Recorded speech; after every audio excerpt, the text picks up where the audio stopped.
आप सभी का हमारे YouTube चैनल पे बहुत बहुत स्वागत है। आइए जानते हैं वर्ष 2023 की निर्जला एकादशी व्रत के शुभ मुहूर्त के बारे में, पारण समय के बारे में, नियमों के बारे में, इस दिन क्या करना चाहिए, नहीं करना चाहिए। तो आइए जानते हैं इन सबों के बारे में। आप सभी भक्तों को निर्जला एकादशी व्रत की ढेर सारी शुभकामनाएं। आप सभी के जीवन में भगवान विष्णु, माता लक्ष्मी की कृपा से आप सभी को सभी प्रकार के सुख और समृद्धि की प्राप्ति हो। निर्जला एकादशी का व्रत, यह व्रत हर वर्ष ज्येष्ठ माह के शुक्ल पक्ष की एकादशी तिथि के दिन निर्जला एकादशी का व्रत किया जाता है।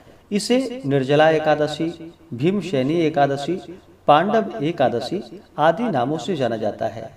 एक वर्ष में 24 एकादशी का व्रत होता है। वहीं पे अगर अधिक मास हो तो 2/26 एकादशी का व्रत होता है और हर व्रत का अपना अपना विशेष महत्व माना गया है। इसी प्रकार से ज्येष्ठ माह के शुक्ल पक्ष में पड़ने वाली निर्जला एकादशी का बड़ा ही विशेष महत्व माना गया है। यह एकादशी का व्रत अन्य सभी एकादशियों व्रत से कई गुना पुण्य फलदायी माना गया है। निर्जला यानी कि इस व्रत में जल का भी त्याग करना पड़ता है। इस व्रत को निर्जला ही रखा जाता है। अन्न और जल दोनों का त्याग करके पूर्ण श्रद्धा भक्ति भाव के साथ जो भी इस व्रत को धारण करते हैं उन्हें सभी 25 एकादशियों व्रत का फल प्राप्त होता है। आप सभी भक्तों को निर्जला एकादशी व्रत की ढेर सारी शुभकामनाएं। आप सभी के जीवन में लक्ष्मी नारायण की कृपा से आप सभी को सभी प्रकार के सुख और समृद्धि की प्राप्ति हो। लक्ष्मी नारायण आप सभी के इच्छाओं को पूर्ण करें। जो भी एकादशी का व्रत करते हैं उन्हें एकादशी व्रत के लिए जो कि दशमी के दिन से ही व्रत में नियम का पालन करना चाहिए। दशमी तिथि के दिन सूर्यास्त होने से पहले ही भोजन ग्रहण करना चाहिए। उसके बाद अपने दांतों को अच्छे तरह से साफ करके रात्रि ब्रह्मचर्य का पालन करते हुए एकादशी व्रत का स्मरण करते हुए सोना चाहिए। और जो भी निर्जला एकादशी का व्रत रखने वाले हैं वो एकादशी तिथि के दिन सुबह ब्रह्म मुहूर्त में उठ करके नित्य क्रियाओं से निवृत्त हो करके गंगा नदी में या घर के नहाने के पानी में ही थोड़ा सा गंगा जल मिला करके स्नान करना चाहिए। शुद्ध वस्त्र धारण करके व्रत का संकल्प लेना चाहिए। बिना संकल्प के व्रत अधूरा माना जाता है। तो भगवान विष्णु से प्रार्थना करनी चाहिए कि हे भगवान विष्णु, हे लक्ष्मी नारायण भगवान, आज मैं निर्जला एकादशी का व्रत रखने जा रहा हूँ या रखने जा रही हूँ। इस प्रकार से भगवान से प्रार्थना करें कि हमारे सभी प्रकार के दैहिक, दैविक और भौतिक पाप नष्ट हो जाएं।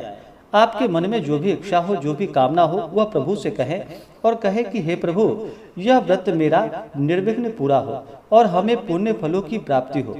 इस प्रकार भगवान से प्रार्थना करें। और इस दिन एकादशी तिथि के दिन जो कि निर्जला एकादशी का व्रत है तो अन्न और जल दोनों का ही इस व्रत में त्याग करना पड़ता है। इसमें आप जल जो कि केवल पूजन के वक्त आचमन करते हैं उसी समय ही आप जल ग्रहण कर सकते हैं आचमन के रूप में। वो भी ज्यादा मात्रा में नहीं, जितना हथेली में रख करके आचमन किया जाता है उतना ही जल लेकर के केवल 3 बार आचमन कर सकते हैं। उसके बाद फिर जल ग्रहण नहीं किया जाता है और ना ही अन्न ग्रहण किया जाता है।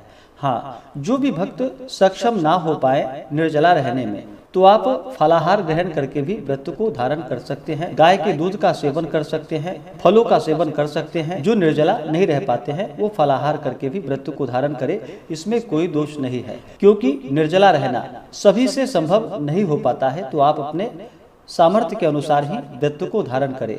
अगर हो पाए तो निर्जला व्रत को धारण करना चाहिए। अन्न और जल दोनों का ही त्याग करना चाहिए। एकादशी सूर्योदय से लेकर के द्वादशी सूर्योदय तक जो कि अन्न और जल दोनों का त्याग करना चाहिए। एकादशी तिथि के दिन सुबह और शाम के वक्त पूरे विधि विधान के साथ भगवान विष्णु का पंचोपचार या षोडशोपचार पूजन विधि के द्वारा पूजन करना चाहिए। रात्रि में जागरण करते हुए समय को व्यतीत करना चाहिए। एकादशी व्रत में जागरण करने का बड़ा ही विशेष महत्व माना गया है। तो जहाँ तक हो सके एकादशी व्रत में जागरण करनी चाहिए। एकादशी तिथि के दिन विशेष प्रकार से जहाँ तक बन सके इस दिन दान पुण्यों का कार्य करना चाहिए। निर्जला एकादशी के व्रत में जो कि जल से भरा हुआ घड़ा दान करने का विशेष महत्व माना गया है। मीठे शरबत बना करके उसका दान करना चाहिए। जो भी आपसे जहां तक बन सके अन्न, वस्त्र, गौ, स्वर्ण आदि जो भी बन सके अवश्य ही दान पुण्यों का कार्य करना चाहिए। इस व्रत में भगवान विष्णु को जो कि विशेष करके ककरी का भोग लगाना चाहिए, आम का भोग भगवान को लगाना चाहिए, दूध से बने हुए वस्तुओं का भगवान को भोग लगाना चाहिए। और जब भी भोग लगाते हैं तो भगवान को तुलसी दल अर्पित करके ही तभी जाकर के भोग लगाना चाहिए। बिना तुलसी के भगवान उस पूजन को और नैवेद्य को स्वीकार नहीं करते हैं। तो जब भी आप भगवान को भोग लगाएं तो तुलसी दल डाल करके भगवान को भोग लगाना चाहिए। इस प्रकार से एकादशी तिथि के दिन पूर्ण श्रद्धा भक्ति भाव के साथ भगवान विष्णु, माता लक्ष्मी का पूजन करें, रात्रि जागरण करते हुए समय को व्यतीत करें और अगले दिन जाकर के द्वादशी तिथि के दिन सूर्योदय होने के बाद पारण समय के अनुसार व्रत का पारण करना चाहिए। एकादशी व्रत का जो पारणा किया जाता है वह हरिवासर समाप्त होने के बाद किया जाता है। हरिवासर का समय जो होता है वह समय द्वादशी तिथि का पहला चौथाई हिस्सा, यह समय हरिवासर का होता है। तो हरिवासर समाप्त होने के बाद व्रत का पारण करना चाहिए। जो भी एकादशी का व्रत करते हैं उन्हें एकादशी व्रत के दौरान तामसिक वस्तुओं का प्रयोग बिल्कुल भी नहीं करना चाहिए। नशा आदि का प्रयोग करते हैं, तंबाकू आदि खाते हैं तो इसका भी प्रयोग बिल्कुल भी नहीं करना चाहिए। मांस, मदिरा, लहसुन, प्याज आदि का प्रयोग नहीं करना चाहिए। शुद्ध और सात्विकता का पालन करते हुए धर्म का आचरण करते हुए रहना चाहिए। व्रत के दौरान किसी के ऊपर क्रोध नहीं करनी चाहिए। अपने मन में किसी के प्रति ईर्ष्या या द्वेष का भाव नहीं लाना चाहिए। ब्रह्मचर्य का पालन करना चाहिए। अपने से बड़ों का सदा ही आदर और सम्मान करना चाहिए। महिलाओं का सदा ही सम्मान करना चाहिए। जहाँ पर भी महिलाओं का सम्मान होता है वहाँ पर माता स्थिर लक्ष्मी का निवास होता है। तो महिलाओं का बिल्कुल भी अपमान नहीं करना चाहिए। जहाँ तक हो भगवत चरण में अपना मन लगाना चाहिए। दुष्ट, पाखंडी, चोर आदि व्यक्ति से दूरी बना करके ही रखनी चाहिए। इस दिन ओम नमो भगवते वासुदेवाय आदि मंत्रों का जप करना चाहिए। श्री कृष्ण गोविंद हरे मुरारी आदि नाम जप करते हुए समय को जहाँ तक हो सके व्यतीत करना चाहिए। इससे भगवान विष्णु अपने भक्तों पर अति प्रसन्न होते हैं और अपना कृपा प्रदान करते हैं। अब आइए जानते हैं निर्जला एकादशी व्रत के शुभ मुहूर्त के बारे में और पारण समय के बारे में। ज्येष्ठ मास शुक्ल पक्ष एकादशी तिथि प्रारंभ समय जो कि 30 मई 2023 दिन मंगलवार दोपहर 1:09 और एकादशी तिथि की समाप्ति होगी 31 मई 2023 दिन बुधवार दोपहर 1:47 पे। तो हमें शुद्ध रूप से जो सूर्योदय व्यापनी के अनुसार एकादशी व्रत के लिए समय प्राप्त हो रहा है वह समय 31 मई 2023 दिन बुधवार को प्राप्त हो रहा है। तो इस दिन सभी व्रत को धारण करेंगे और इस व्रत का पारण जो कि अगले दिन जाकर के 1 जून 2023 दिन गुरुवार को व्रत का पारण किया जाएगा। पारण का जो समय होगा वह समय 1 जून को जो कि सुबह 5:50 से सुबह 7:50 तक व्रत का पारण किया जाएगा। निर्जला एकादशी व्रत का पारण तिलेन पारणम यानी कि तिल से इस व्रत का पारण किया जाएगा। यह संभव ना हो पाए तो आप तुलसी दल और जल से व्रत का पारण करें। द्वादशी तिथि की जो समाप्ति है वह 1 जून को दोपहर 1:40 पे द्वादशी तिथि की समाप्ति है। एकादशी तिथि के दिन सूर्योदय का जो समय होगा वह समय सुबह 5:08 और सूर्यास्त शाम 6:43। नक्षत्र इस दिन जो कि हस्त नक्षत्र होगा सुबह 6 बजे तक, उसके बाद चित्रा नक्षत्र। योग जो कि व्यतिपात योग रात्रि 8:14 तक, उसके बाद वरियान योग।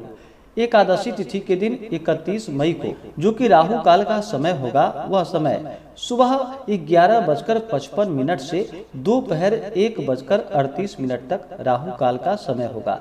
राहु काल समय के दौरान कोई भी शुभ कार्य, पूजन आदि का कार्य नहीं करना चाहिए या नया कार्य नहीं करना चाहिए। यह लाभप्रद नहीं होता है और 1 जून को जो राहु काल का समय होगा वह समय दोपहर 1:38 से दोपहर 3:20 तक राहु काल का समय होगा। एकादशी का व्रत जो कि सभी प्रकार के पापों को नष्ट करने वाली है, और जब व्यक्ति के पाप और ताप नष्ट होते हैं तभी उनके पुण्यों का उदय हो पाता है। उसके बाद ही सभी प्रकार के सांसारिक सुखों की प्राप्ति होती है।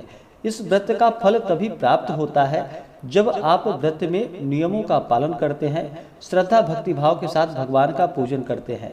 बिना श्रद्धा भक्ति भाव के साथ अगर किसी भी कार्य को किया जाए, व्रत के लिए मन में अश्रद्धा हो तो वह व्रत निष्फल ही माना जाता है। तो पूर्ण श्रद्धा भक्ति भाव के साथ और विश्वास के साथ ही व्रत को धारण करना चाहिए और अपना भगवत चरण में मन लगाना चाहिए।